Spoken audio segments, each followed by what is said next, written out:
You know, in a way, I've made it easy for you, my listener, to consider the national narrative and our place in it. And because it's dismissive of national solutions, it's dismissive of our great President Trump, it disregards the Congress. It has a low view even of the Tennessee General Assembly and the Tennessee governor, because it has you might say, in summary, a dismissive view of national and state solutions, but only local solutions. We seem to solve all of our problems, or at least we think we can. And that's what I've offered. That's, I think, of encouragement to you, my listener, and to the next person who needs to tune into our program, the David Tulis Show here at AM 1240 and FM 92.7 Nooga Radio. We are really about solutions. We have Sean Hannity, our great national talk show host, and in his intro to his presentation every day, we hear about solutions. Well, if you talk about the national economy and national politics, you are someone who is denying yourself the fuel for the solution. The solution is local. Think locally and act locally is our revision of the globalist environmentalist theme espoused by Tip O'Neill and other people who have brought us the new bogeyman of our day. It used to be red communism and the Soviet Union, and since about the 80s and 90s when the threat of red aggression faded, the new enemy, the green is the new red, I guess you could say, and that is the great evil of our time. Is sunlight, is factory smokestacks, cars, highways, civilization, and human population itself. These are the chief evils of our time. Notice that they're not moral evils; they're all natural evils. Evil has been naturalized. Evil is not an ethical question anymore; it's a metaphysical question, and we have got to submit to the gods of trees and mountains and clean rivers. And thereby find salvation. David Tulis here. I do think we have solutions locally, and we're going to talk about them today. Now, not that that's anything new.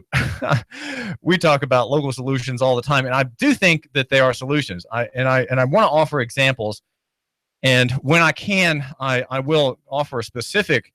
You might say case law, right? And if you're writing a brief, you want to make your argument about the law and about the abuse you're suffering. And then you want to cite rulings by courts, preferably in the same jurisdiction, which affirm your argument, right? That have language in favor of your argument. Here on the David Tulis program, we have an argument, and we want our brief, if you will, this program here at Nooga Radio to cite specific examples of what to do. Now, every morning before my program, I have a very strict ritual, and it goes something like this. And I'm trying to live out my ideas. Okay, I'm trying to live out what I propose as an ideal for you, and I'm trying to humanize myself, because I tend to be willing to submit to government, to submit to free things, and to submit to systems. Right? We are a nation anymore, not of families and individuals, but of institutions and systems, in which the managerial class has raised all around us, so that we can't see ourselves anymore. We can't find easily our humanity and the grace that we're supposed to have toward other people. In the morning, my strict regimen is I get up very early and think about what I need to discuss with you today, right? And that's based in part on the news flow, and also in part on projects on which I'm working. Such as legal reform. That's been kind of a topic this week, reform of the court system. And part of that is fed by looking at some of the claims made by Basil Marceau, the perennial candidate, in somewhat kind of a bungling litigator, and something of a laughingstock, I think, when people when they hear his name or see him, they roll their eyes knowingly, right? That's Basil Marceau. But Basil Marceau, though he may have a very unusual and kind of narrow sort of sawed-off pistol platform in his campaign when he runs for office, he has a much more developed legal argument, which he's been making and demanding court reform. And he's he's trying to get reform to be brought by what are called interlocutory appeals, which are appeals that come in the middle of a proceeding, a criminal proceeding, where he's, of course, the defendant. And he's trying to get a point to be understood, saying by these appeal orders that he receives back from the courts of appeal that, hey, there's a problem in the way our courts are run, and the people are being abused, and I'm one of them, right? And he's offering himself not legally in a class action capacity as a representative in a class action capacity, but he's offering himself, you might say, figuratively and even politically as a representative of a class of people, and that would be all people oppressed by the court system. And so in having some reading of what he has to say and interviews with this defendant, a kind of professional defendant, I have been thinking about court reform. Now, there are two ways that happens internally to the system, which would be by an order of the High Court clarifying an earlier ruling that left a lot of loose ends. The 2001 ruling, the city of Chattanooga versus Davis, there are loose ends there, and Basil Marceau says that these loose ends have to be settled. There's a grievance that the court sees held by the district attorney that he needs to litigate, and Neil Pinkston apparently has not made any moves to end this grievance that the court says is unconstitutional and very troubling in its ruling. So Marceau is working on that point. And so I've been thinking generally about reforms internally and external. And external reform, as we are learning at Nooganomics.com, takes the form of a private solution. Private solutions to state problems, private solutions to a broken bureaucratic administrative system where all the parties bow to the state, and where the state is a kind of deity that can do no wrong, right? That has its peace and tranquility always in view to being protected, really is more of a criminal than the private crooks, the offenders that it brings before its tribunals, whether in criminal or circuit, session, city, or other venues, not in chancery, but in circuit and criminal court. It in many ways is worse than they. And the problem when the state becomes a criminal, when the state becomes a lawbreaker, it's systemic, and it becomes impossible for any actor within the system to see it. That's the argument made by not just Marceau, but many others as well. Many of the other people, you could call them patriots, and they are in a way. I'm not a patriot, but they are, because they think that there can be restoration and a return to right law, to equity, and to everybody. If there's a law, everybody having to obey it, not just a few people, not just the private side, the family side of the economy, but the government side. That's the issue. That laws are written for you and not for them, right? Laws apply to you, my listener, the businessman, the dad, the traveler on the highway, the man who has money coming in that's called income, right? These are the people who are victimized by the state, and the state's machinery for victimizing common people, especially the poor, is startling. The closer you look at it, the harder it is to see, I think, in a way. And so what I do is I try to stand back, right? Stand back and look at the whole, and apply a more equitable system to making a judgment, to being able to make a judgment on what the problem is and what the reforms need to be. So that's why we've been talking here at the David Tulis program, where we explore local economy and the free markets in Chattanooga and beyond. We talk about reform vis-a-vis, or in the context of, say, Mayor Andy Burke's solicitation for advice on whom to hire as chief of police to replace Fred Fletcher, who's leaving in July. Is community policing enough, right? Is that theory that he espouses, which is about 22 years old now, is that enough? Or is that just a mere palliative for a cancer, a little bit of sleeping gas for someone who's dying of cancer, the cancer being untreated? That's the question. Should we not treat the cancer that is police violence and tremendous fear all across Chattanooga, not just in the hearts of particularly young black men? They are, I would say that they are systemically oppressed. 800-8949, 800-8949. They are systemically oppressed. And I offer the Hanson Melvin case as an example. You'll find out about the Hanson Melvin case in the official press, but in the blogosphere, where I'm the blogger with the biggest pen in Chattanooga, you can find out the real story, right? You can find out the details where the free market press goes after the story, established press, which barely noticed it. And that would be, of course, at Nooganomics.com, Nooganomics.com, the website for the man who matters. I want to look at two things today. One is parents, and number two is oppression. Getting to number two first. Oppression is wrong. Okay, let's just get straight that oppression is a wrong thing. Now, many people accept oppression and they even favor it because they see in oppression, they see that it teaches a lesson, right? It teaches a lesson to people who need to be taught a lesson. That they have to bow down, right? They can't look at the official. If you look at the official or ask a question, well, you're going to get beaten up. You're going to get beaten up. You're going to be dragged out of your car. You're going to be tased. You're going to be tear gassed.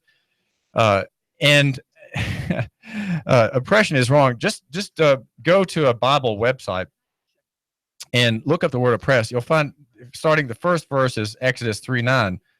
Now, therefore, behold, the cry of the children of Israel has come to me, and have also seen the oppression with which the Egyptians oppress them. So the Egyptians are the first oppressors in the use of that word.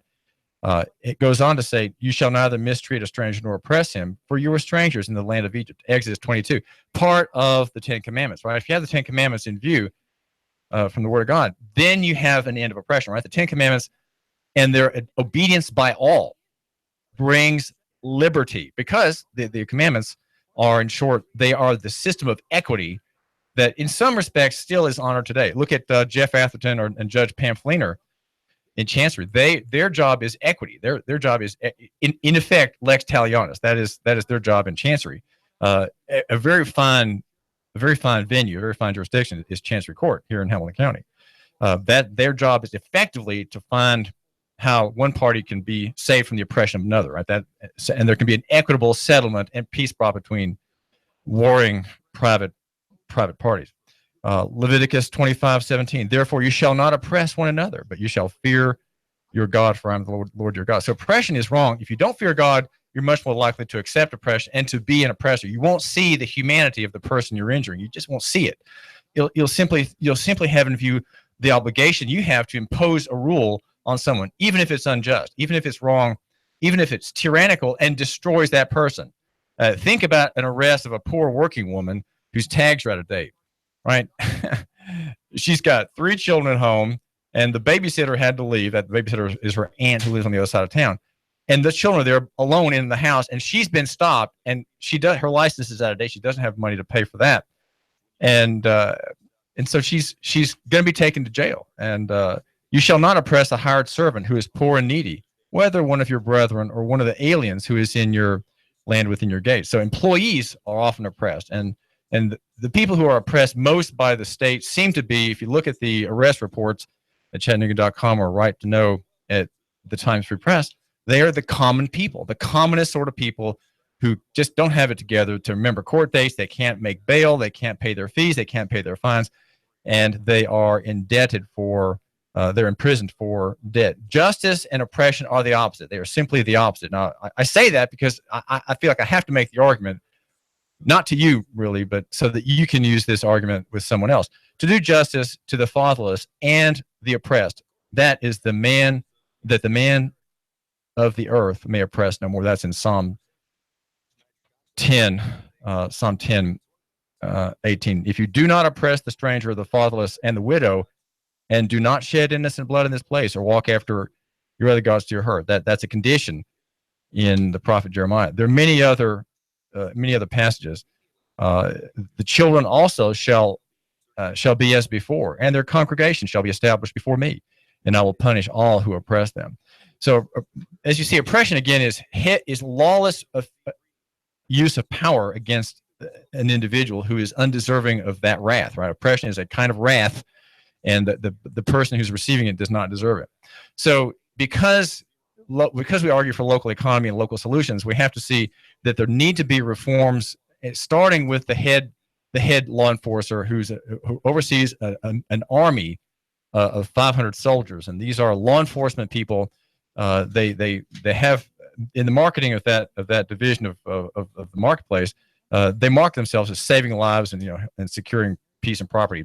And they do that. They do that. But there's also the other side, the dark side, and to that side of policing of citizens on accomplished citizen on patrol, COP, citizen on patrol. Is where they came from, and that's what they need to be. They need to be citizens on patrol, looking out for the interest of all, and the protection of property, the protection of life, and the encouragement of people to freely exercise God-given constitutional rights, God-given, right, and not be oppressors, but secure property, secure rights, and help women and children, the stranger and the defenseless. These are the people who, before God, need to have the help of those with a civic-minded view, a civic attitude, a charitable attitude. The greatest charity we find should be from cops. Citizens on patrol should be those of the greatest kindness, the greatest forbearance, the greatest understanding. Even if there is some law or other that allegedly could be applied against someone as turning that person into a defendant and an arrestee and a detainee and a jailee, right? And someone who has to book and a bondee, right? But they have to make bond. Now, that's one solution. The other solution that I mentioned is parents and taking care of parents. My mother, I didn't tell you about my routine. Let me get to it. At 7 o'clock in the morning, when I'm done with the bulk of my thinking about the day and talking to you, my listener here at Nooga Radio, I go up and shave and get on my bow tie. Today, it's a very sawed-off runt bow tie. It's not very well formed. I think if your wife took a look at it, she'd probably say, David needs to do better. Jeanette needs to get on the stick and take a look at that. She's not doing her job. Then I get my things together, and then at 7:30 on the nose, I go up the hill to my mother's house. She's 93. I rouse her out of bed. I welcome the new day to her. Open the curtain. Get the water in her pot boiling. Get the bread out. Get the jam, butter out, and set the plates. Put the coffee granules in each of 2 cups. I drink only a half a cup at her house because I've already drunk 2, and I don't want to drink too much. So I'll have a kind of a small cup, and she has a full cup. Get the half and half out, and then we have breakfast. I bring up her paper. This morning, the newspaper was not in the red box at the bottom of the driveway. They're in the mist. So I need to call my son Jacob to go and get it for her in a break. And then we chat and eat, and then at probably 8 o'clock, I go back to my house and get ready to go. Now, my mother's my neighbor, and the plan was when my father was killed in 2000 by an accident, that she would be my neighbor. And I got an advance on my inheritance, and she built herself a house there. And that house is her house, and there she lives on the hill in the forest on the top of a hill in Saudi Daisy, my near neighbor. And it's a very delightful arrangement, and it's been very beneficial to us. She's there to watch children when they were small, and now 17 years later, she's very forgetful and needing our care. And so now the roles are reversed. She's not caring for her grandchildren and her son and daughter-in-law occasionally, but we are looking out for her. I offer that as an example because I want my sons and daughter to take care of me when I'm old. I live out what I say. If we believe in local solutions, maybe we can live them out. And this is an example that I offer. I'm not boasting. I'm just saying this is something I'm trying to be consistent. If we have local solutions, well, what about the Tulis family? Do they believe in local solutions, or are they waiting for a rescue from Medicare, Medicaid? By some woman who's been injected into the state of poverty under statute, and 2 years later, when she's in that poverty, she can ride free on the government in a nursing home somewhere. Well, I'm not going to put my mother in a nursing home on the public dime. I'm not going to do it. I've never even calculated how to do that, never even asked how to do that.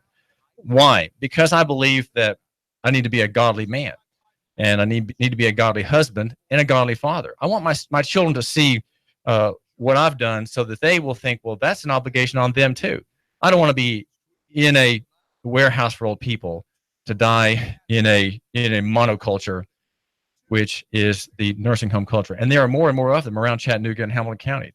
In many ways, they're just miserable, even though the accoutrements may be beautiful. The carpeting may be fine. There may be fine paintings on the wall, and even a chandelier in the foyer when you come in. Those things may be there and they may be fine. It may look good, but the family really has solutions. We're going to talk with a young man, Luke Plaisted, who gives tennis lessons and whose grandfather has just moved in. An old plumber, 91 years old, has just moved into the Plaisted household here in Chattanooga. We're going to talk about that family. We're going to find out what that family's done and why. Why do they care to have this old man troubling their tranquility with his needs? And then at some point he'll be old and sick and on his deathbed. Will that not disrupt family routines? Well, it might. It might. And that's the way it should be, that the family is there. David Tulis, Nooga Radio. The Tennessee Valley's news, talk, and sports leader. Nooga Radio, AM 1240 and 92.7 FM. 3, 2, 1. Chattanooga Radio, AM 1240 and 92.7 FM's news now. On Signal Mountain, the police say that two men pulled up in a vehicle and pointed a gun at two men and demanded their money. The victims are an unnamed man and a juvenile. The police say that the gun that was used in the robbery, however, was not a real firearm. It was a replica gun, looking very realistic. The police say two suspects are in custody. One is 16-year-old and the other an adult, both charged with armed robbery. The EPB credit union was robbed on McCauley, and the police say that no suspects have been arrested yet and nobody was hurt. The FBI is assisting in the investigation. The Sheriff's Department in Grundy County says they have a suspect after items were taken from a cemetery in Grundy County. A 37-year-old Misty Melton Jackson is wanted in connection with these thefts. Deputies tried to arrest her earlier, but she escaped on an ATV. New jobs for the Scenic City Aerotech, looking to fill over 200 positions at the Chattanooga Volkswagen production facility. Russell Stroud, Nooga Radio News, now. In-depth traffic, news, and information. Mornings on Nooga Radio, AM 1240 and 92.7 FM. After a mild start with some patchy fog, expect partly cloudy and warm weather for today. An isolated afternoon shower storm may pass through, highs lower to middle 80s. Tonight, fair, lows 60 to 62. For Thursday and Friday, mainly dry with some sunshine, warm with highs 85 to 87. Do you have a pesky tree that needs to be removed around your home or business? Call Paul Bunyan Tree Service at 423-421-2104. That's 421-2104. And I'm Sourcine 12's Chief Meteorologist Patrick Ward. On Nooga Radio, AM 1240 and 92.7 FM. Nooga Radio, AM 1240 and 92.7 FM knows your opinion is important. So call 800-8949. Agree or disagree? Call 423-800-8949. 800-8949. Nooga Radio, AM 1240, 92.7 FM, and 95.3 HD4. News, talk, sports. Nooga Radio. Choose Exit Realty Scenic City. Need to sell your house? Want to buy another house? Choose Exit Realty Scenic City. Our goals are simple. If you're selling, we get you the best price possible in the quickest amount of time with the least amount of hassle. Our agents are professional, competent, and courteous. We stay in touch every step of the way. If you're buying, we make sure you get all the information necessary to choose the right house in the right location at the best price. Exit Realty is one of the fastest growing real estate companies in North America. Our agents have extensive training, state-of-the-art technology, and full support that allows us to do the best job possible for you. If you're in the market to buy or sell, call us today, 423-551-EXIT. That's 423-551-3948. If you're an agent or considering a career in real estate, call us today. See what Exit Realty can do for you. No desk fees, residual income, technology to the max, and people first. Call us today, 551-EXIT. That's 551-3948. We're located at 7610 Hamilton Park Drive, just off the Bonnie Oaks exit. Need a tiller to get things going for the spring? Spiff up your porch, maybe your deck? Come on by and get a pressure washer at Action Rental. Family in town, need some tables and chairs for an event? Come on by and see us, Action Rental. This is Dan at Action Rental on Lee Highway. Come by and see me, Action Rentals. Final expenses, funeral costs, cemetery lots, unpaid medical bills, probate cost, debts. Debts are due and payable upon death of debtor. Will these costs produce a burden and hardship on your loved ones? Who will be responsible? How will they handle them? These costs can total many thousands of dollars, only compounded greater with the grief of losing a family member. A safe and secure way to provide for these costs is with an affordable life insurance from Covenant Group Insurance and Financial Services. Covenant Group is a local company with local agents. Covenant Group still makes house calls. Covenant Group only represents A-rated companies. With many options to offer, Covenant Group can accommodate almost any budget. Great discounts for good health and plans available for impaired risk. Call today for a free, no-obligation consultation in the convenience of your home. Call Steve or Jada at 423-855-8484. Call today, 423-855-8484.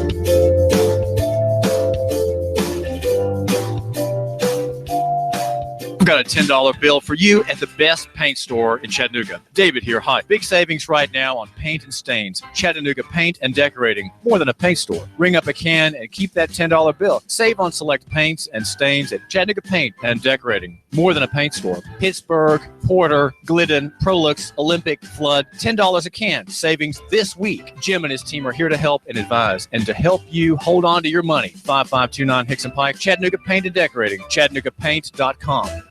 When my brother and I opened our first Jets Pizza, we believed if we made the best pizza, customers would find us. So we made fresh dough each day, used fresh toppings, and premium mozzarella cheese. 300-plus stores later, we still do. Try Jet's famous 8-corner pizza with premium mozzarella cheese and one topping, now just $11.99 for a limited time only. Jet's Pizza, the best pizza in town. 3600 Hickson Pike. Life is short. Eat better pizza. Let's get Jets.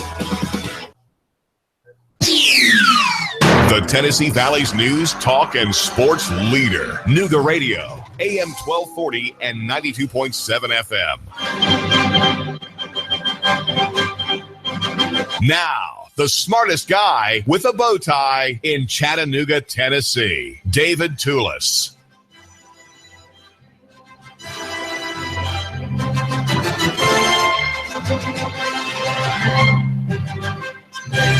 Local solutions to national problems. The national problems are really not national. They're national in the sense that people think the solution is national, but they're really local problems. Local problems which seem to have no solution. But I suggest that they really do have a local solution, and that would be the individual who's courageous and mindful of his, well, let's say his Christian duty, and who is willing to have a full life, not cut short and not flattened out by his involvement with corporations, profit-seeking enterprises, or government, all of which are part of, you might say, the strip mining of local economy, the strip mining of humanity, of the family, and even of individual liberty. We live in a time of anarchy, moral anarchy, it would seem, and yet I think if we have a Christian bearing, as members of the Plaisted family do here in Chattanooga, we will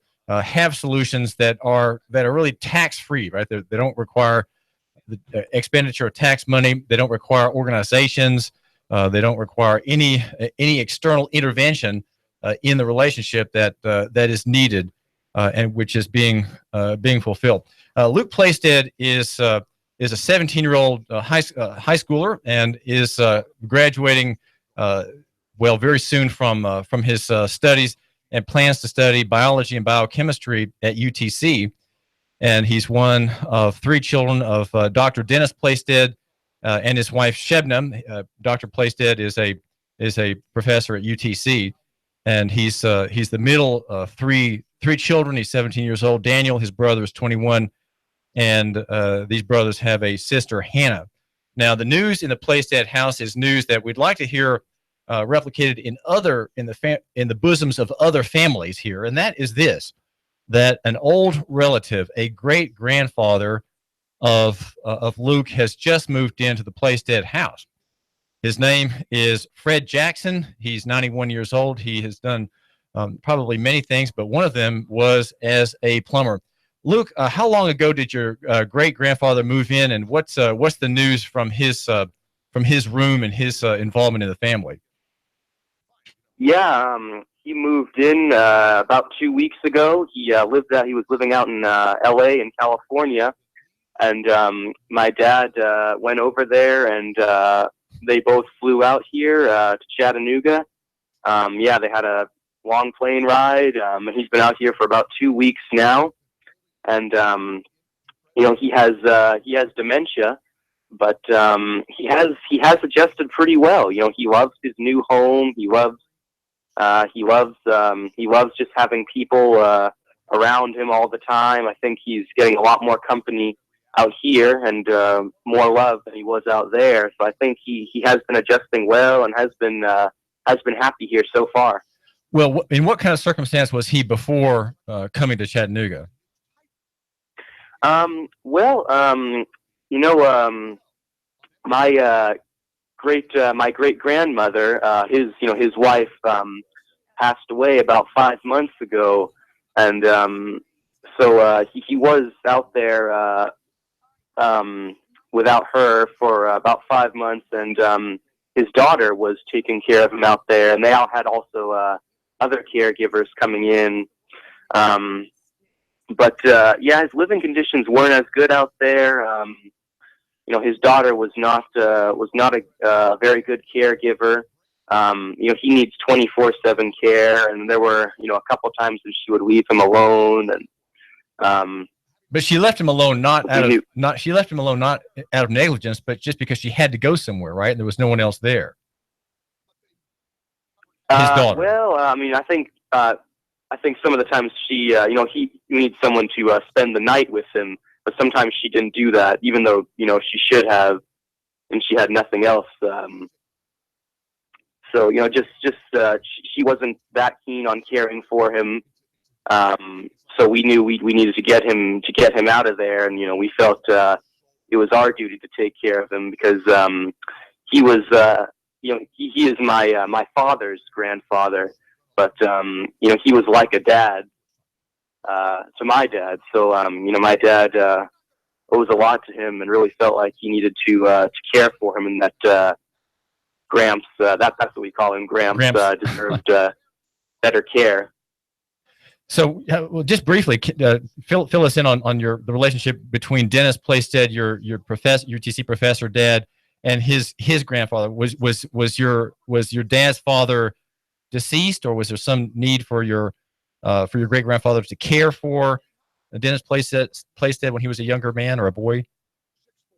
Yeah, my dad's parents were divorced, and my dad's mom had some problems that she was working through when my dad was younger, and he didn't have good parents to look after him.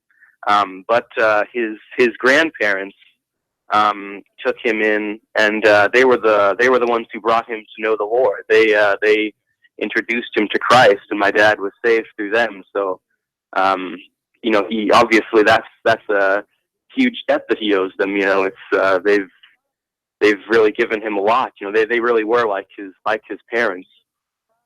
So, yeah, definitely, Gramps was like a dad, and so it's sort of like repaying that. This is David Tulis. We do thank you for giving us a couple of minutes of your time here at AM 1240 and FM 92.7, brought to you by Jim McCoon and Clay Whitaker, attorneys downtown.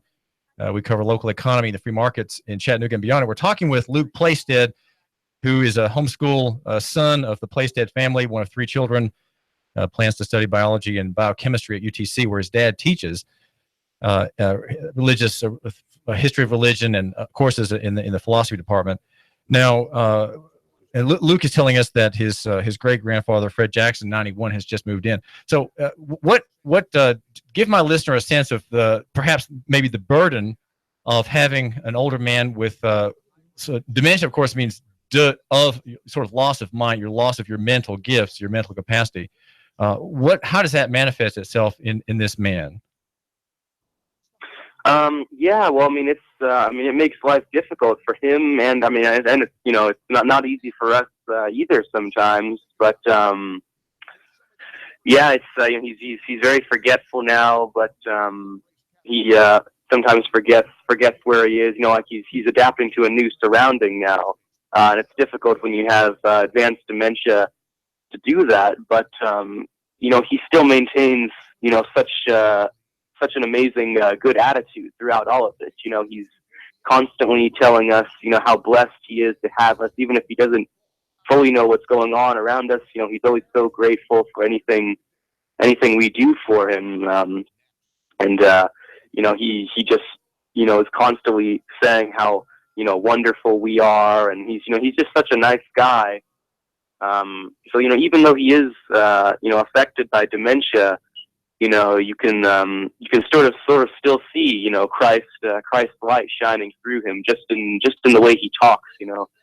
So often when people get dementia or Alzheimer's disease, they get very cranky easily. They are quick to lose their temper, and they get very impatient if something's not right. But he's really a wonderful guy to have around. So even though if it's a lot of work, or if even if it's not easy to care for, it's definitely rewarding because of just what a wonderful nice person he still is.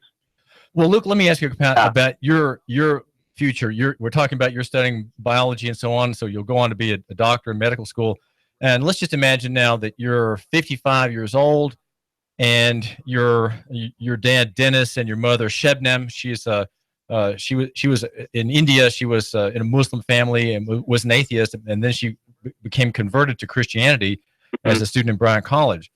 So your parents are older, and they're getting maybe a little senile, a little forgetful. They've retired, and so here you'll have the same option to care for them as your dad has had in caring for his grandfather, Fred Jackson. So is your experience now with this old man in your house, is that somehow instructing your way of looking at the world and your own duty and obligation to your family? Yeah, definitely. I mean, I think we do.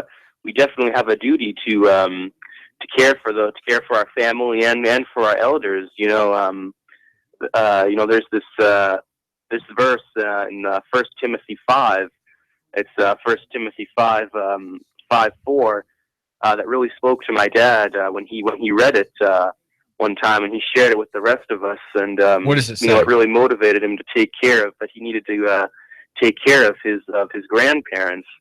The verse is, but if a widow has children or grandchildren, these should learn first of all to put their religion into practice by caring for their own family and so repaying their parents and grandparents for this God. That's just a charge that the Bible gives. I'm not quite hearing you. Can you put your mouth back to the microphone, your phone? I can't hear you. Luke. Yes? I'm not hearing you very well. Can you put your mouth back on the microphone? Back on your phone. I'm not hearing you. Oh, can you not hear me? No, I cannot hear you. Can you go back to what you had before, please? Yes. Well, I was just sharing 1 Timothy 5, verse 4. The verse is, but if a widow has children or grandchildren, these should learn first of all to put their religion into practice by caring for their own families and so repaying their parents and grandparents, for this is pleasing to God. And we sort of felt like that verse really spoke to my dad, and we felt like that was really a charge to our family that we needed to look after our grandparents. Luke, excuse me. Yes? Luke, can you turn off speaker and get back on the phone? I cannot hear you. Oh, okay. We cannot hear you. Turn off speaker and get back on the phone. Okay. This is David Tulis, and we've lost our caller right there, but he'll call us right back. This young man is making an argument. Okay, the argument is that we have a local economy solution, and in his case, in the case of the Plaisted family, there's an old man in California, in Los Angeles, being cared for by a daughter who sometimes had to leave the house. This is a man who had to have 24-hour care, and so the professor Plaisted flew out to California, and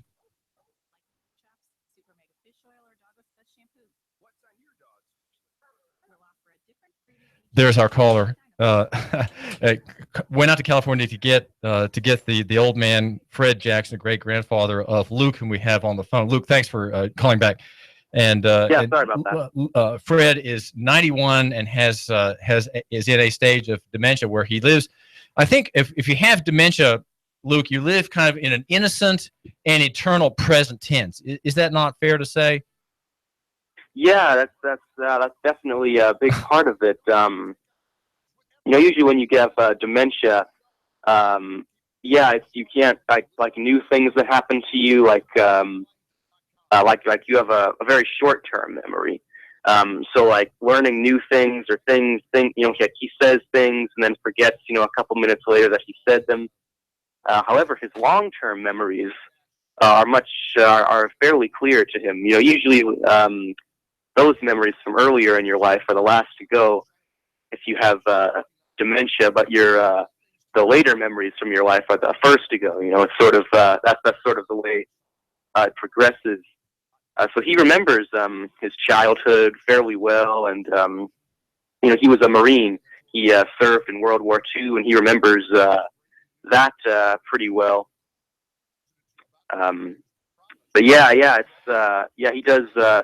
He is forgetful, of things. So yeah. Well, what are some of the things, Luke, you do? What are some specific tasks that you've done for him? Let's just say in the past couple of days or 3 days. Just tell my listener, put my listener in the scene of your home and what you've been doing for him.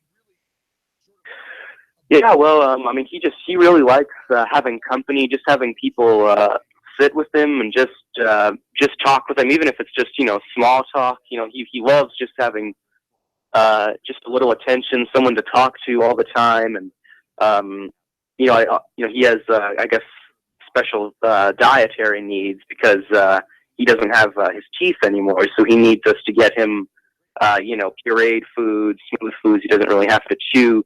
So we get them that, and we just give him love, and he still loves us back, and it's still a wonderful relationship, even in his condition. I know my mother, who's 94 or 93, is loving to me and thankful to me, even if I'm not kind to her. And this is, it gives me a twang of conscience when I speak to my mother, and I'm a little short. I'm a little fast in what I say. I'm dismissive. I'm not really forthcoming. I don't give a good answer. I give a snub-nosed answer rather than a better one. And because my mother's old and she's kind of flattened out in her character and in her perception, she doesn't notice. She doesn't notice that I'm really sometimes not. I'm maybe a little harsh. I'm a little, when I say, Mom, don't. When I say, I try not to say this, but Mom, you've already said that. You can never say that to an old person. She'll ask the same question. When are the visitors coming? She'll ask me 20 times a day about a pending visit of her daughter from California. And then she wants to know, will her grandchildren, which grandchildren will be there? Will they all be there at the same time? And her son, my brother in Atlanta, will he be there? And you just have to be. You can't correct an old person. You just have to lovingly answer the question as if it were one you had thought of, and you're really glad she asked. But the old person doesn't. He or she is not sensitive to your not being gracious. But you, my listener, catch yourself when you're not being gracious to that old person. And yet you're not kind. You're just sort of short, and that's a heart problem. And I think God gives us these duties with our old people because He wants us to be better. He wants us to be loving, and not just outwardly, Luke, but inwardly. So really, there's a kind of spiritual labor that you and your family members have to do. Hannah, your sister, and Luke, Daniel, your older brother, who's still at home. You all have a spiritual labor. So what's the spiritual labor that you have to do with this old man in your house now? Well, it's we definitely have a charge to take care of our relatives, and I don't know. I think I might have been going in and out when I was quoting that verse. Should I read that again? Go ahead. Just repeat it. We missed it. Yes. It's 1 Timothy 5:4. And that's, but if a widow has children or grandchildren, these should learn first of all to put their religion into practice by caring for their own family and so repaying their parents and grandparents, for this is pleasing to God.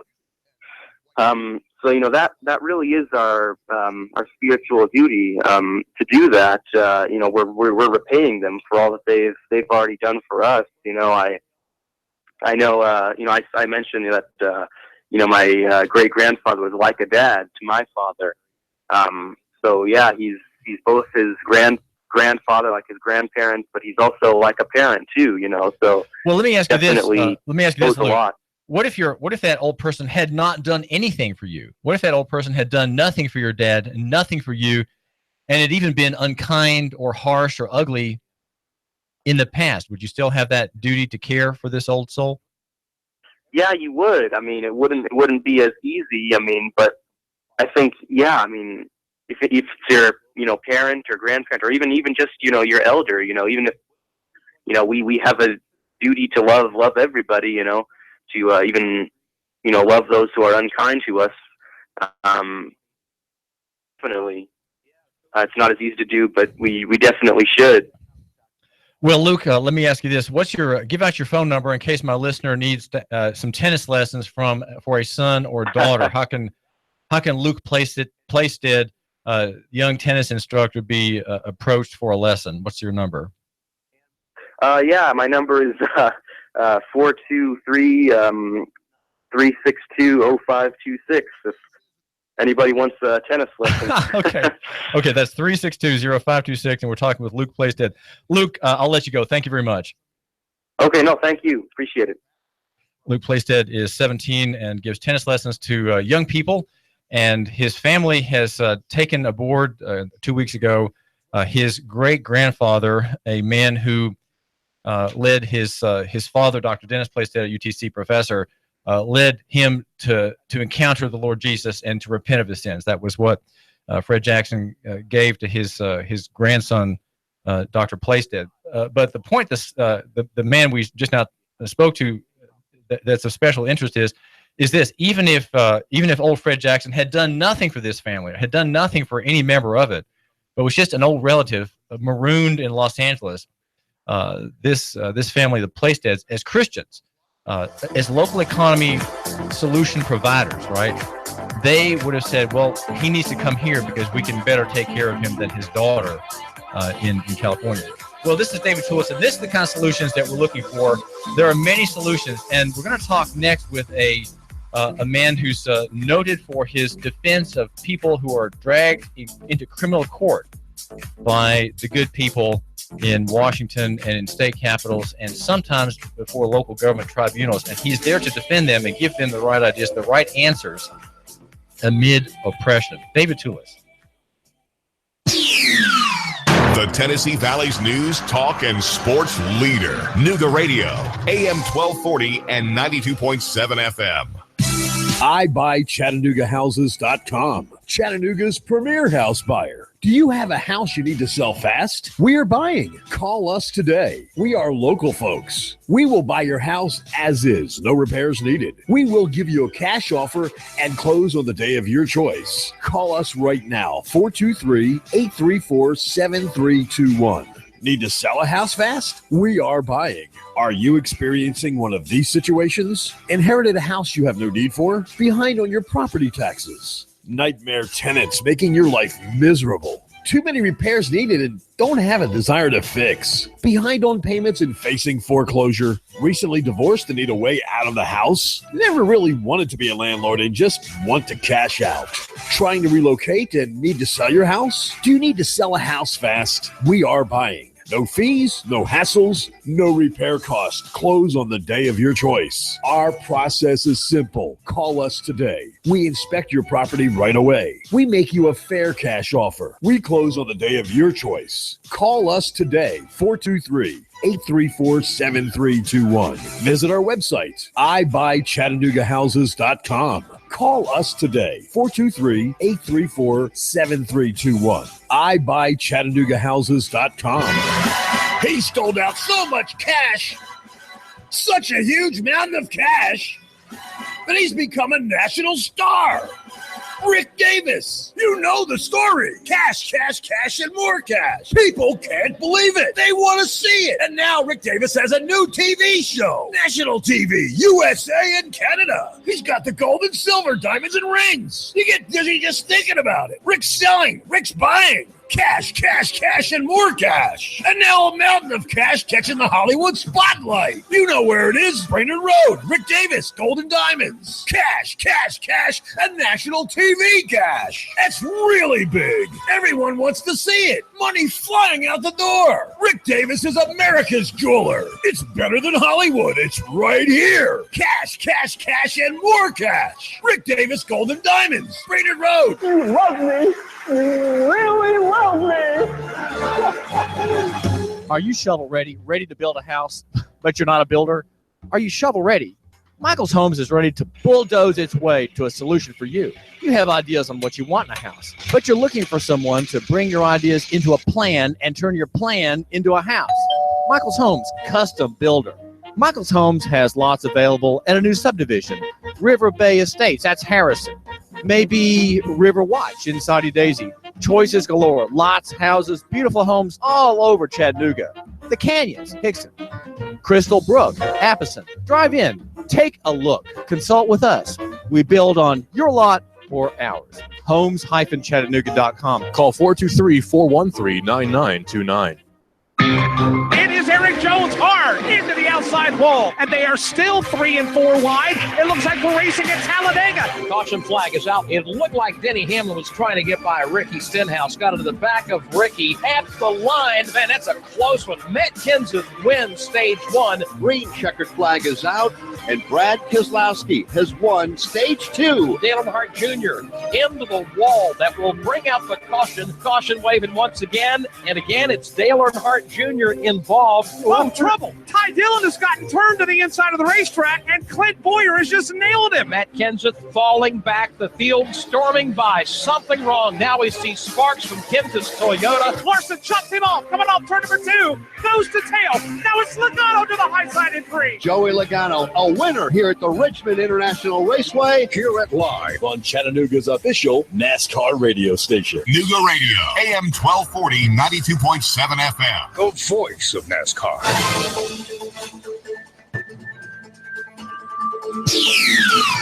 The Tennessee Valley's news, talk, and sports leader. Nooga Radio, AM 1240 and 92.7 FM. WVLZ HD4 Ottawa, W224AZ Chattanooga, WSDT Saudi Daisy Chattanooga. CBS News, I'm Peter King. The U.S. is pulling out of the Paris Climate Accords and hoping for a better deal. More from the White House, correspondent Stephen Portnoy. The move would take the U.S. out of an agreement that nearly every other country has signed on to. Lionel Barber is the editor of the Financial Times. This is America First in caps. In an interview last month, EPA Administrator Scott Pruitt told CBS News the president is interested in striking a new deal, better for U.S. businesses, that won't lead to a spike in energy prices. It doesn't mean that we shouldn't have international discussion. The Sierra Club says withdrawal would be a historic mistake, that the deal, quote, will not be derailed by the ignorance of one man. Stephen Portnoy, CBS News, the White House. An about-face for a former top Trump advisor. CBS's Hannah Daniels reports that he'll be cooperating to a degree with an investigation into possible Trump campaign connections to Russia. You may remember the ousted national security advisor initially refused to provide those key documents, citing his Fifth Amendment rights. Well, now Michael Flynn has changed course, saying he will release the records as soon as next week. The president's personal lawyer tells CBS News he would comply with the House after saying yesterday he wouldn't volunteer to testify. In Kabul, Afghanistan, sirens have filled the air after a massive car bomb exploded just outside what was believed to be a secure embassy zone.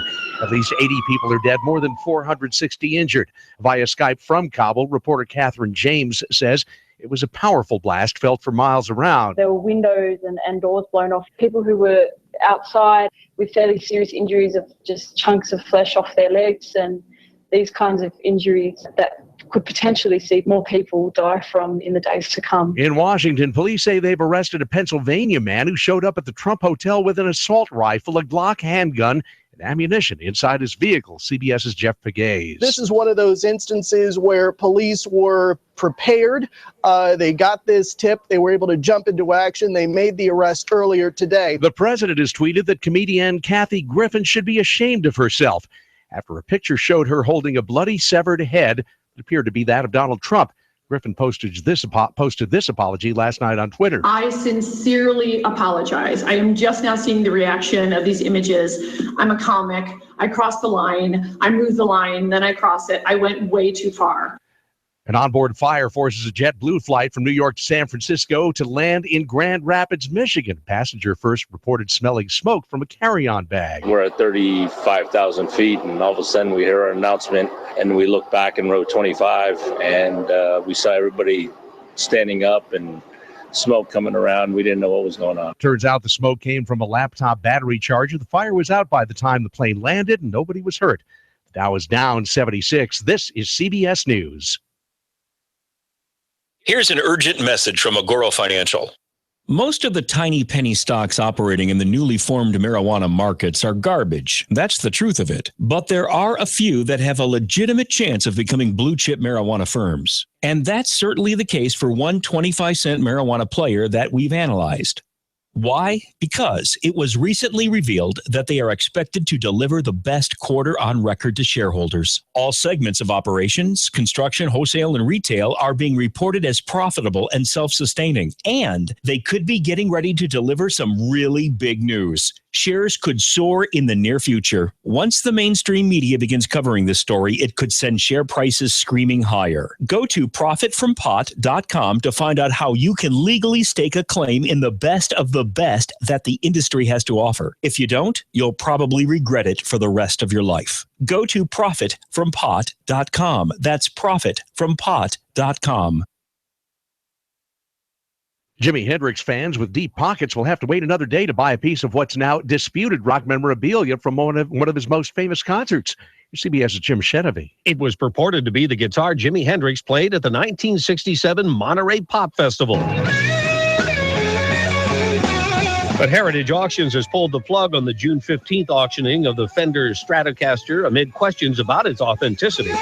The guitar was offered for auction by an unnamed private collector in the United Kingdom. Auction house experts examined it and cited concerns it may not be the same guitar Hendrix played at the famed concert. Jim Shenevy, CBS News. Orlando is sometimes called the land of make-believe, but pretending you're a cop there is a bad idea. Police have arrested a Walt Disney World employee for making a traffic stop and claiming he was an FBI agent near SeaWorld. Sheriff's deputy saw the whole thing, pulled over to help. Peter King, CBS News.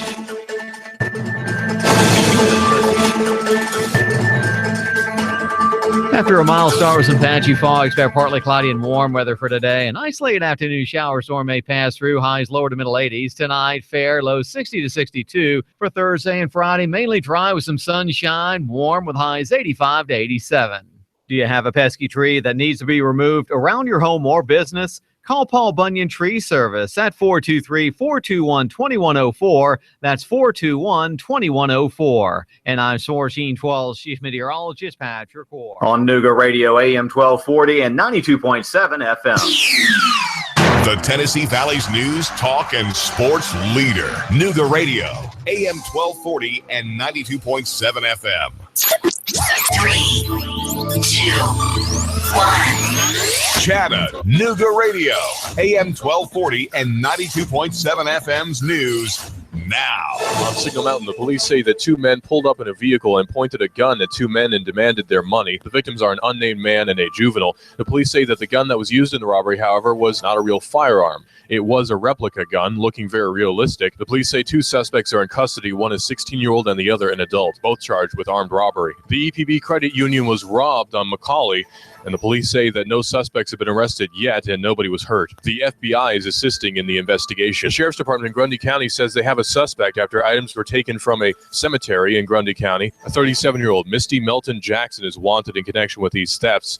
Deputies tried to arrest her earlier, but she escaped on an ATV. New jobs for the Scenic City Aerotech, looking to fill over 200 positions at the Chattanooga Volkswagen production facility. Russell Stroud, Nooga Radio News, now. In-depth traffic, news, and information. Mornings on Nooga Radio, AM 1240 and 92.7 FM.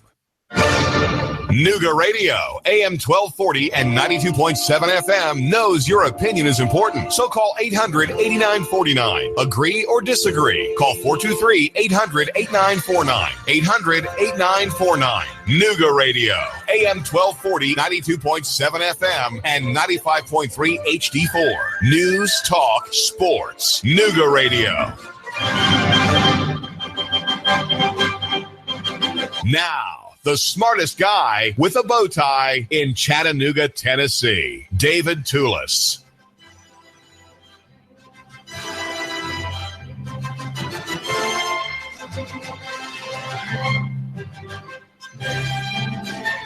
We argue here that near is better than far, small than big, simple than complex. And we also argue down in the footnotes where the good people, even there in the footnotes, the good people will swagger and draw their pikes and lances against you and insist on national government, insist on administrative centralization, and insist on the prerogatives of judicial supremacy and the police state. Even there, in 5-point type, in the footnotes, they will argue against you. And so you have to fire back. And you have to swing your sword with great force. And you're insisting that personal is better than corporate and that physical is better than abstract. These are the five arguments, if you will, of local economy and the free market. And they are all a kind of picture, I'd say, fruits of the Christian gospel. They are fruits of the gospel. They are ideas which will tend to make Chattanooga and Hamilton County the horizontal society, the free liberal society, even one where there is the gospel is feared and revered, God is loved and feared, one in which there is equity and horizontality. What we have now, though, is a vertical society, a power society, the pyramid on the back of your $1 bill, your Federal Reserve note with a 1 on it, or several 1s on it, and we are an oppressed people in many, many ways, though we think we're living in a free country. And Memorial Day, celebrated Monday, just sort of reminds us of this myth that we are a free country, and all those soldiers who died, 55,000 corpses on the hills in Chattanooga alone. They died for freedom, and they gave, as they say, the ultimate sacrifice. David Myrland is not so sure that they did, and David Myrland is he's a bachelor in Seattle, 59 years old, and has been involved in defending people in court in all kinds of cases. First, starting out with those under oppressions by the Internal Revenue Service in 1988. And that was when he first caught sight of the problem and began researching. And in 1994, he started helping people involved in tax cases with the good people out of Washington. He is a litigation and defendant support activist. I think it's fair to call him that. And recently has published a book. David, what is the title of your book? And in a nutshell, what's it about? Thanks, Dave. I've been called worse. The particular book you're speaking of is No Confidence, Civil Liberties versus Homeland Security. It's a collection of over 110 proposed statutes I've written. When I'd see a problem with government, I'd write a statute to cure it, state or federal. These are, by and large, state proposed statutes, maybe city ordinances, but there's over 110 of them, and there's more than probably 10 proposed constitutional amendments. It's obvious we can't rely on the government to enact the laws we really need, because there's problems all around us. They've had how long to clean this up? So the government is chronically dysfunctional, and we have to help. And the Citizens Initiative process, state by state, you'll find out more at ballot.org. There's an access to the law that is really very seldom used, state initiatives for the stuff that people with a more educated view and opinion of government, they might come up with different answers than the layperson who goes out and says, this particular tax is just too high, we need an initiative. I have a very appreciable background in legislative interpretation, and I just see solutions everywhere if people would just turn off the TV for a couple months, coordinate organize and get a ballot measure on the ballot, an initiative on the ballot, and you can make change that way also. Well, listen, let me just ask you this, David Myrland of Seattle. When you say you have ordinances, city ordinances that might be proposed to fix an abuse or a state statute, I think, well, that's really in our direction. But here's this man who's also proposing federal constitutional amendments. Isn't that just kind of the idea sphere, if you will, a kind of fantasy thinking, well, we can just fix a problem if we get all these states to ratify a constitutional amendment? Why would you even waste the breath or the ink to talk about a national reform? That just seems so hopeless, and it just seems so impossible to even consider, David. A dream world. I wrote most of these provisions in 2002, 2003.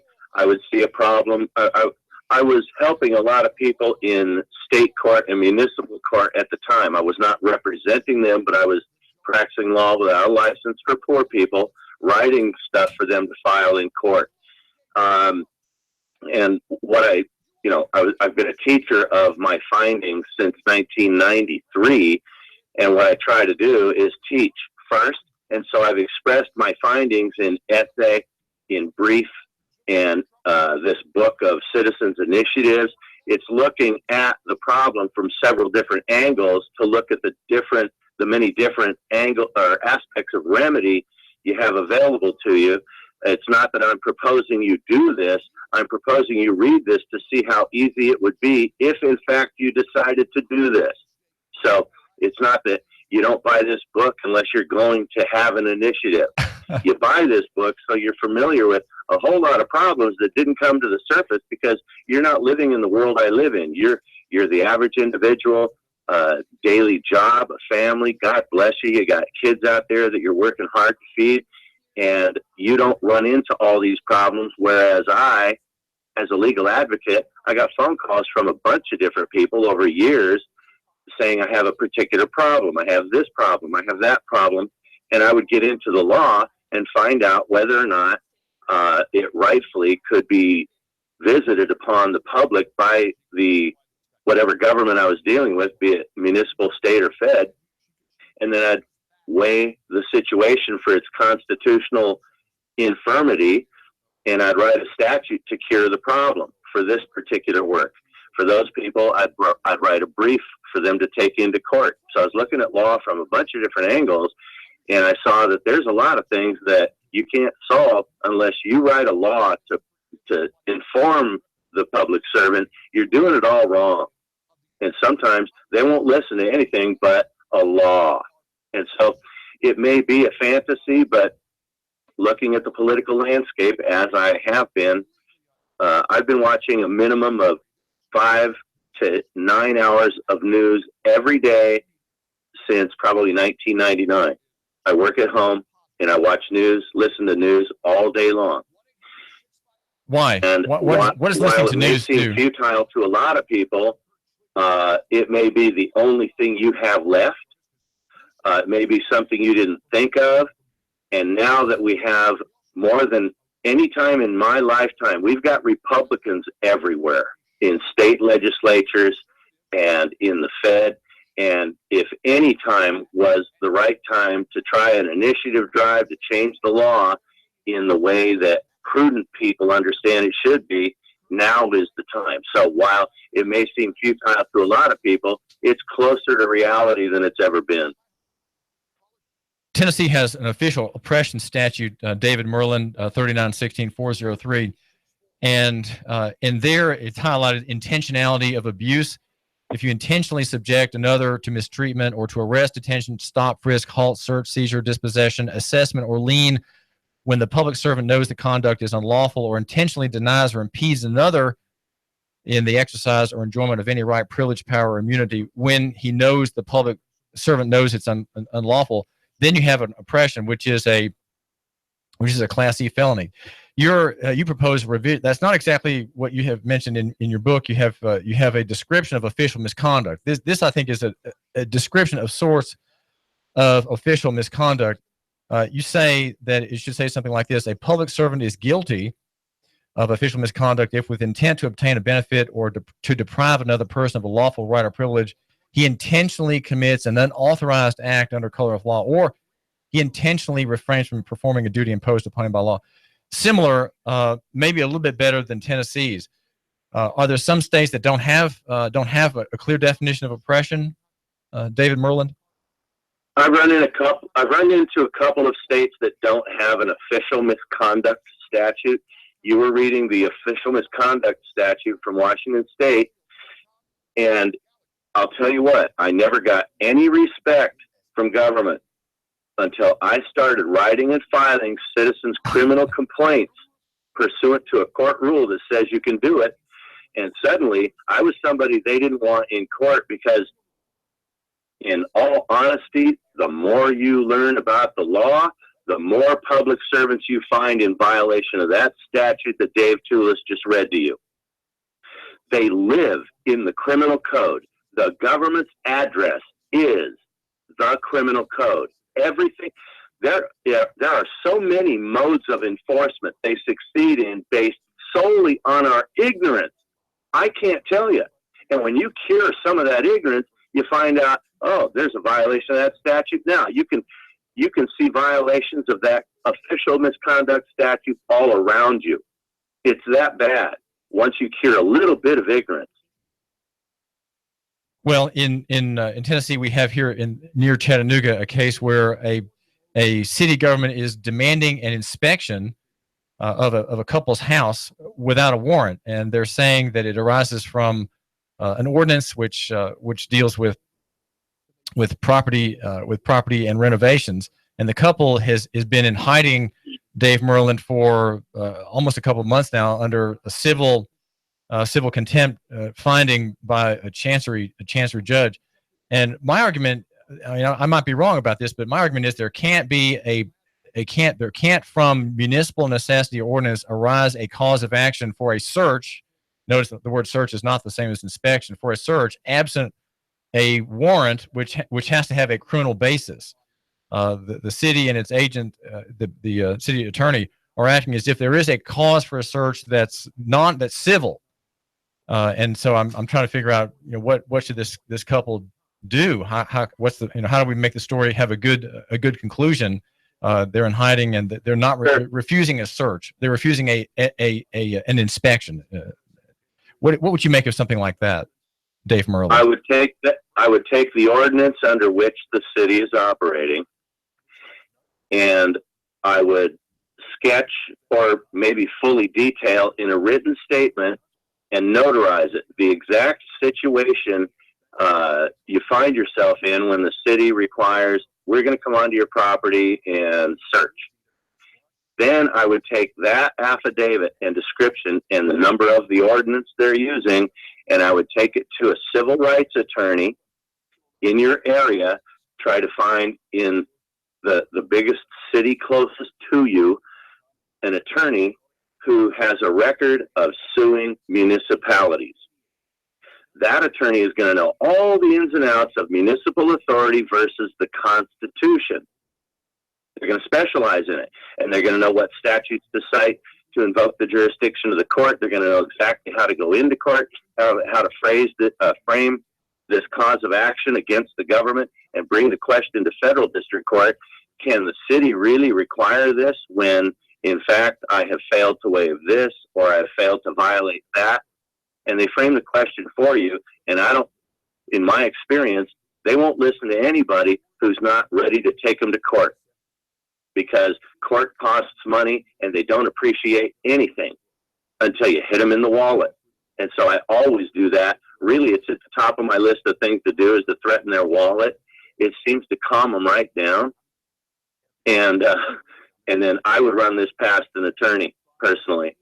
This is David Tulis. We're talking with David Myrland, who runs the website wevgov.com. That's wevgov.com. He is a litigation and defendant support activist for people involved in tax cases and other cases where government is oppressing their rights. One revision in the book that we're discussing is called No Confidence. Dave Myrland, is revision in the auto code. Now, I think my listener doesn't quite grasp this, but there is a continuing offense since 1938 in Tennessee against the property right of travel. And the Tennessee government and its Tennessee Highway Patrol and municipal and county law enforcement agencies enforce commercial government on all travelers. In other words, if you're traveling by car or truck on the public right of way, you have to be in commerce and you have to show the proofs of being a commercial operator, which would be what? What are those proofs? And is my listener likely to be in commerce in using the roads? And what do you recommend in the way of revision of statute? And I come at it from really a baseline level because of my appreciable database above my shoulders that has read over 4,000 federal decisions. I've been on this job for a long time, and I come at that question not from the demand that, hey, I'm not engaged in commerce, so leave me alone when I'm on the highway. Instead, you go to your motor vehicle code at its inception, the first version of it, 1908, 1910, 1915, find your first motor vehicle code, and you're likely to find definitions of public highway and motor vehicle that restrict the definition, the motor vehicle code, to only those engaged in commerce upon the highways, not those citizens just moving their property or using the highways for traveler communication. And then you research forward to see if the legislature ever amended the statute, the definitions, or expressed an intent to apply the motor vehicle code to other subjects than it originally was written to apply to. And that's what I found in Washington State on wevgov.com on the public vehicle, on the motor vehicle code page. You'll find my entire briefing of Washington law, because I filed a brief in Washington. But what I found was there's a particular phrase in statutes and ordinances across the United States. You're going to see on wevgov.com on the motor vehicle code page. Near the top of the page, there's a series of links, different search engines for searching this particular term.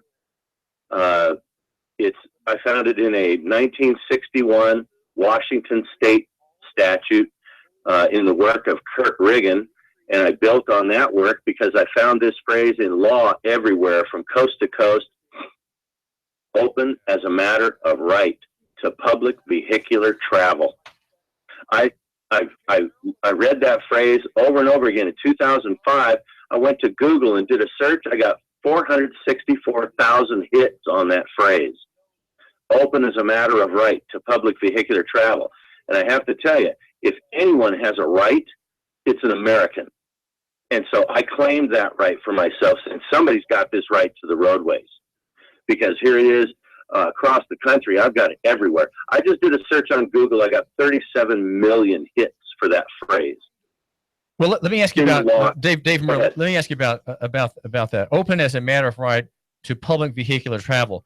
My understanding of this issue, which we explore at Nooganomics.com here in Chattanooga, a vehicle is the word for a truck or car that is put into the service of commerce. Is that so? This phrase implies that even if you are commercial and have a commercial instrument that's categorized legally as a vehicle, a car or truck, you have a right to be there, which means that you can be using a truck, but if you're not a carrier, a common carrier for hire, carrying people or goods, you can still use the road privately. Is that what's implied in that phrase? And the use of the word vehicle? There's two different points in the question you just raised. First, your state law is going to determine the terminology or lexicon that statute uses to prescribe enforcement parameters. And so in Washington State, it's the difference between an automobile or a motor vehicle. In your state, I don't know what words they use, but you're going to find a distinction made somewhere in the earliest motor vehicle code between those engaged in commerce on the street and those engaged in travel and communication. So you have to go into your state law to see what distinction they make before you can really say a certain term is a trigger word. And the second point that you kind of raised is, even if I was driving a contrivance that was registered as a motor vehicle and it had a license plate, if I'm not engaged in commercial activity, if all I'm doing is moving my personal property and not for hire in that contrivance, right, I am not engaged in commerce, am I? And so even if it's registered as a motor vehicle, and here comes a really funny trick. If it's registered as a motor vehicle, that doesn't mean it's being used as a motor vehicle. It might be used to exercise a right. Now, the second one is, and they'll never do this, but you might trick a traffic court judge into saying, excuse me, but you got license plates on the thing, and of course it's a motor vehicle. Thank you, your officer. I'll take those off right now. This is David Tulis, and we're talking with David Myrland. He is a litigation and defendant support specialist. We'll be back in just a minute. I've got some important messages here, and very important messages. I would like you to stay tuned. And remember, support local radio, I'm the owner of this station. Support me, David Tulis, here at Nooga Radio. Support all my advertisers, patronize them, and thank them for having a message here for you. Now listen. The Tennessee Valley's news, talk, and sports leader. Nooga Radio, AM 1240 and 92.7 FM. 3, 2, 1. Chattanooga Radio, AM 1240 and 92.7 FM's news. Now. On Signal Mountain, the police say that two men pulled up in a vehicle and pointed a gun at two men and demanded their money. The victims are an unnamed man and a juvenile. The police say that the gun that was used in the robbery, however, was not a real firearm. It was a replica gun, looking very realistic. The police say two suspects are in custody, one a 16-year-old and the other an adult, both charged with armed robbery. The EPB credit union was robbed on McCauley, and the police say that no suspects have been arrested yet and nobody was hurt. The FBI is assisting in the investigation. The Sheriff's Department in Grundy County says they have a suspect after items were taken from a cemetery in Grundy County. A 37-year-old Misty Melton Jackson is wanted in connection with these thefts. Deputies tried to arrest her earlier, but she escaped on an ATV. New jobs for the Scenic City Aerotech, looking to fill over 200 positions at the Chattanooga Volkswagen production facility. Russell Stroud, Nooga Radio News, now. In-depth traffic, news, and information. Mornings on Nooga Radio, AM 1240 and 92.7 FM. After a mild start with some patchy fog, expect partly cloudy and warm weather for today. An isolated afternoon shower storm may pass through. Highs lower to middle 80s. Tonight, fair, lows 60 to 62. For Thursday and Friday, mainly dry with some sunshine. Warm with highs 85 to 87. Do you have a pesky tree that needs to be removed around your home or business? Call Paul Bunyan Tree Service at 423-421-2104. That's 421-2104. And I'm 1412 Chief Meteorologist Patrick Orr. On Nooga Radio, AM 1240 and 92.7 FM. I have the best steak selection in town. Name of the business is Don's Meat Shop, and I'm Donnie Raines. Just ask for Donnie. I make over 20 different types of sausages. Most of them are great for grilling. We have the best selection, best quality. We have the hard-to-find items. Don's Meat Shop. When my brother and I opened the first Jets Pizza, we believed if we made the best pizza, customers would find us. So we made fresh dough each day, used fresh toppings, and premium mozzarella cheese. 300 plus stores later, we still do. Try Jet's famous 8-corner pizza with premium mozzarella cheese and one topping, now just $11.99 for a limited time only. Jet's Pizza, the best pizza in town. 3600 Hickson Pike. Life is short. Eat better pizza. Let's get Jets. I've got a $10 bill for you at the best paint store in Chattanooga. David here. Big savings in exterior stains. Chattanooga Paint and Decorating. More than a paint store. Bring up $100 on your next upgrade. Plunk down just $90. Save on all outdoor stains in stock at Chattanooga Paint and Decorating. Prolix Sickens. Benjamin Moore, Flood, Sanson, Richards. 10% off through May 13th. Jim and his team are here to help and advise and to help you hold on to your money. 5529 Hickson Pike. Chattanooga Paint and Decorating. ChattanoogaPaint.com. And now to our reporter in the field. We asked Ray at Ray's Plumbing what's important for homeowners to know. Some field line systems can cost upwards of $10,000. The bottom line is to save yourself money down the road. I would definitely recommend everybody with a septic that is not on county or city sewer to have an inspection done by a qualified professional. It'd be great if nobody did inspections on them for all plumbing companies. That's what we do to make a living. Not to scare anyone, but it should be in the back of your mind. The danger is the field lines failing and costing thousands upon thousands of dollars and tearing your yard up. By preventative maintenance, you're saving yourself a large headache that may displace yourself and your family. It happens more often than you think. The waste is designed to stay in the tank, and that waste will build up over time. Even with treatment, we have to help that waste break down. Ultimately, preventative maintenance is the key that will keep you from spending $5,000 to $10,000 on replacing your septic system. The bottom line is to save yourself money down the road. Call Ray at Ray's Plumbing, 421-6341, 421-6341.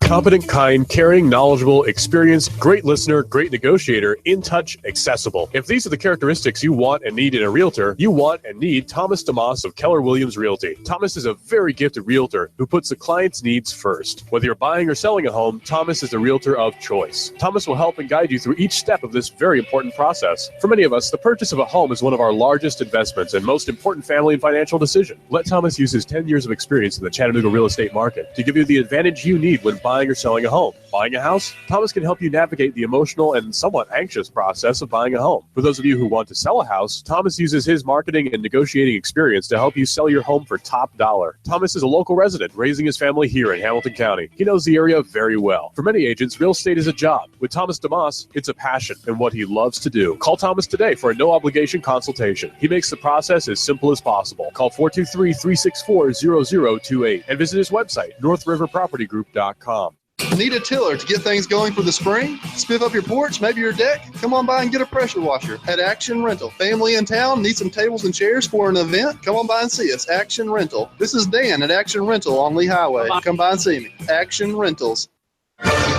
Nooga Radio, AM 1240 and 92.7 FM knows your opinion is important. So call 800-8949. Agree or disagree. Call 423-800-8949. 800-8949. Nooga Radio, AM 1240, 92.7 FM, and 95.3 HD4. News, talk, sports. Nooga Radio. Now, the smartest guy with a bow tie in Chattanooga, Tennessee, David Tulis.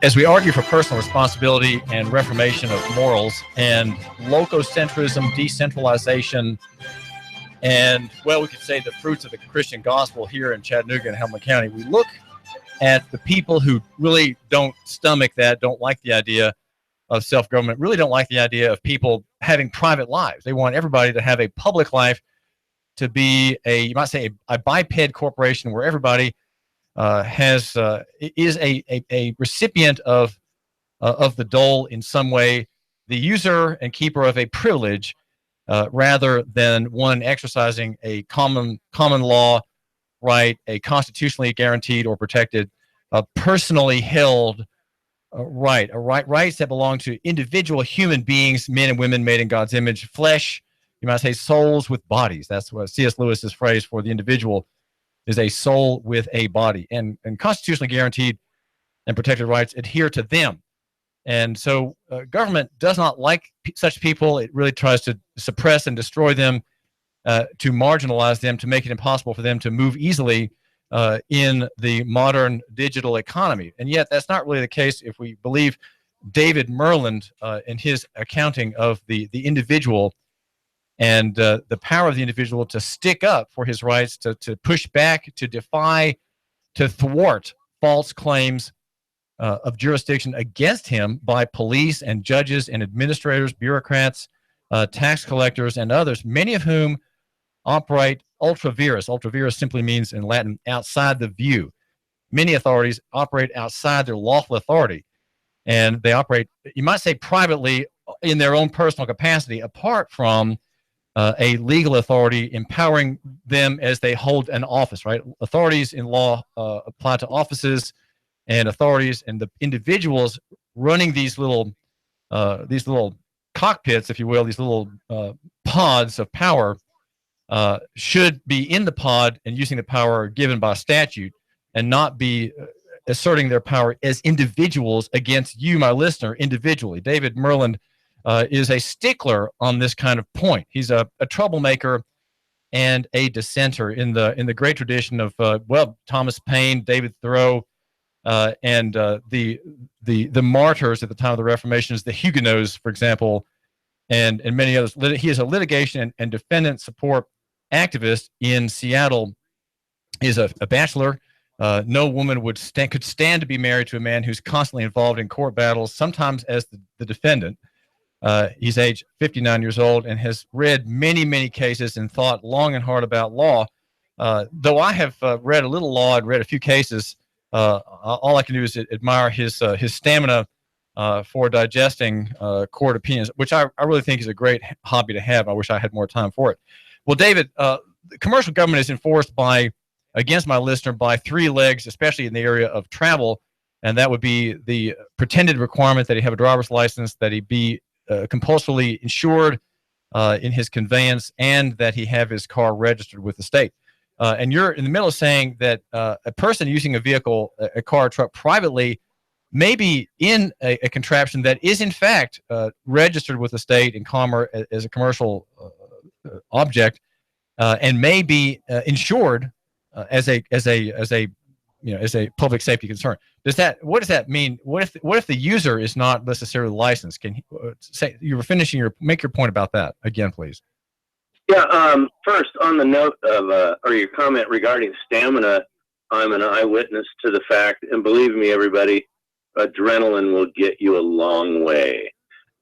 In 1988, when I met government in the form of an IRS agent at my doorstep, I had never read a statute in my life. I was the world's fastest bartender. I could slam dunk basketballs, and I had a life. And then I really wanted to know if the IRS can treat me the way they treated me. And I started studying tax law in June of '88. And in January of '94, began litigation with the treatise and 5 trips to the Supreme Court by October of '98. This is all just, I'm not going to take it from government. And you look at what I did with that notion, and I put stars on it. It's got gold trim now that really I took civic duty to that extent. About commercial government, I've never used that phrase. I've never made an argument that government is commercial, that it's a corporation. I've always stuck strictly to statutory language because I found so many protections in it. So I feel all my rights were codified a long time ago. I want you to listen to these 2 Supreme Court cases. The first one is from Washington State Supreme Court, and the second one is from the Federal Supreme Court. First one, 1935, Washington. It will be observed that a highway within the contemplation of the Act is every way or place of whatever nature, open as a matter of right to the use of the public for the purposes of vehicular travel.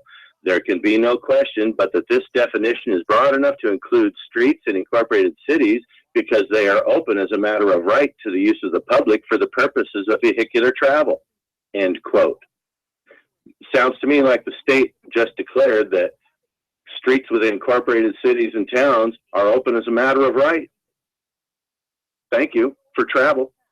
Here's the Supreme Court from 1925, and you know the Supreme Court, if there's a particular question that is not before the court, they will not decide it. They won't reach out and decide an extra question, or rarely have they ever chosen to do so. But when they mention something that's not before the court and make a comment about it, what they're trying to do is say, excuse me, but did anybody think of this over here? They're not allowed to do that. But here in 1925, the first case I read, Neely versus Bach, 1935, Washington State Supreme Court. This is Buck versus Kuykendall, 1925 Supreme Court. The right to travel interstate by auto vehicle upon the public highways may be a privilege or immunity of citizens of the United States. A citizen may have, under the 14th Amendment, the right to travel and transport his property upon them by auto vehicle, but he has no right to make the highways his place of business by using them as a common carrier for hire. Such use is a privilege which may be granted or withheld by the state in its discretion without violating either the Due Process Clause or the Equal Protection Clause. End quote. Well, what that tells me is that, I'm not near as smart as a Supreme Court justice. And right here, they're saying in the majority opinion, there might be a right over here. The state can do this to businesses without violating due process or equal protection, but the citizen might have a right. And the distinction is there, David Myrland, because the citizen is just using the roads that belong to the people. A trucker, a courier service, a cab service, a bus line, these are for hire. They're all people making their profit from the people's product, the people's asset, which is the public right of way, right? So therefore they have to pay a tax. They have to be subject, you're suggesting, to regulation and taxation. Amen. All right. So people who are sort of sticklers on this issue, there are some Tennesseans like that, even now, and many thousands of Mexicans and Hispanic, Guatemalans and Hondurans, David Myrland, who exercise the right to travel, probably don't even know it, but they're not licensed people. They're not in the system, and they are using the public right-of-way in cars, often with tags, that and carry their families to church and shopping and to outings, completely free. And the listener should not be upset at them, right? The listener should not say, well, they have to get a license too, right?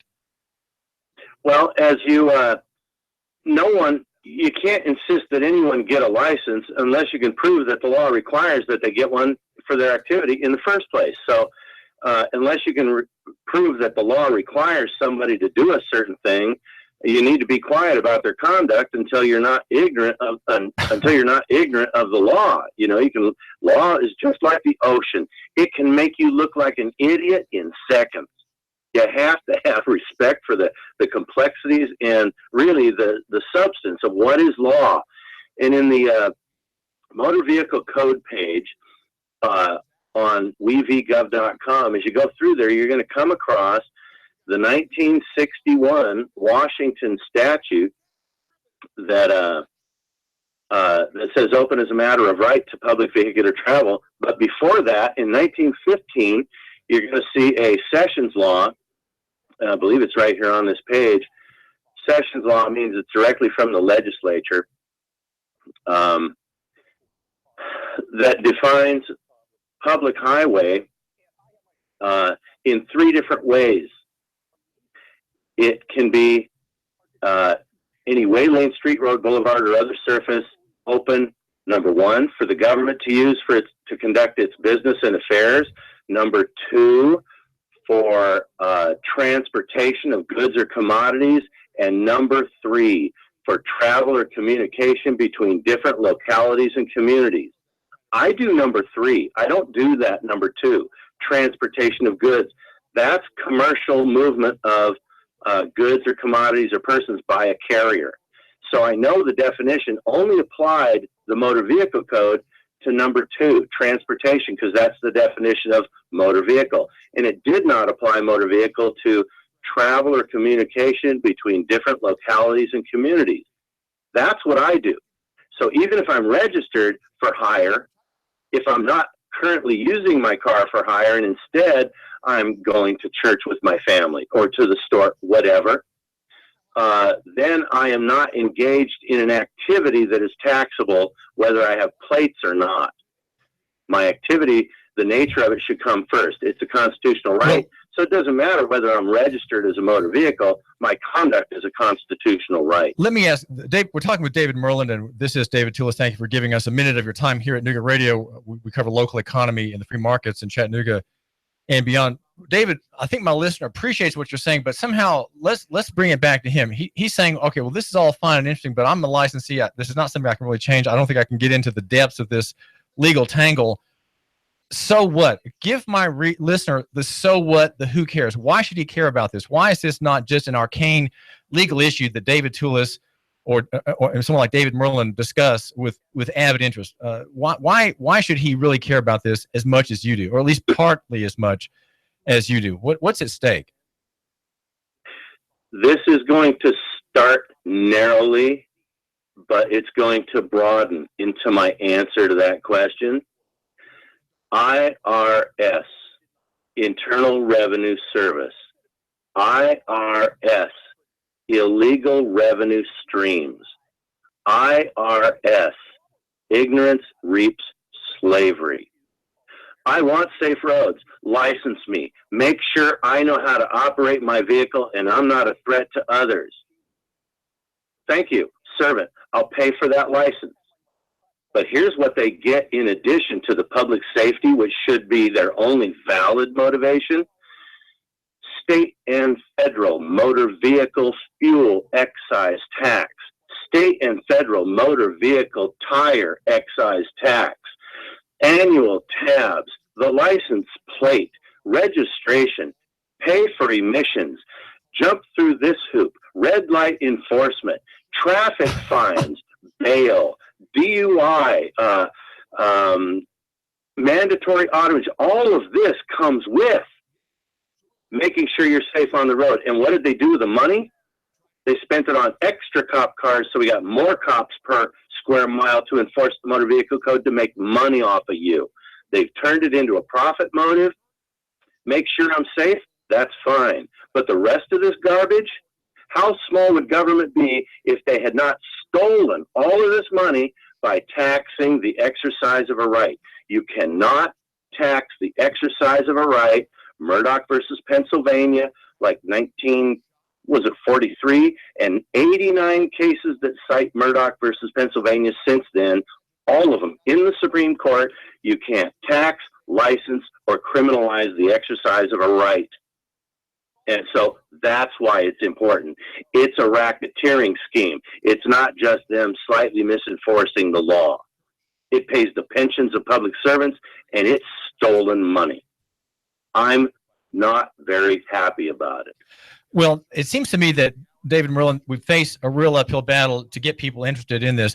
And I say that with some dismay. Back when the gay decision was being considered, Obergefell versus Hodges in 2015, I said, well, we need to understand a law in Tennessee. It's called the Relator Law, that lets 10 people organize as a committee and throw out, essentially impeach every official, I think except the governor, can be removed from office by under the RELATOR, the Relator statute. And what happens there is representing the state of Tennessee, representing the state itself, 10 people organize and say, we charge this official with malfeasance or misfeasance or a mass tort against the people, and we remove him from office. Now, and the statute requires that the Attorney General help this group. And I talked about this in some detail. I wrote about it in some detail.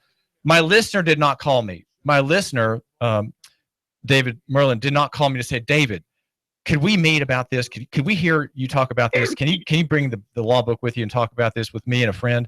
My listener didn't call me. And so because my listener didn't call me, nothing was done. And our county court clerk, Bill Knowles, capitulated to this queer decision, which has queered the law in Tennessee and will queer it for until we collapse. I mean, this is a disaster legally.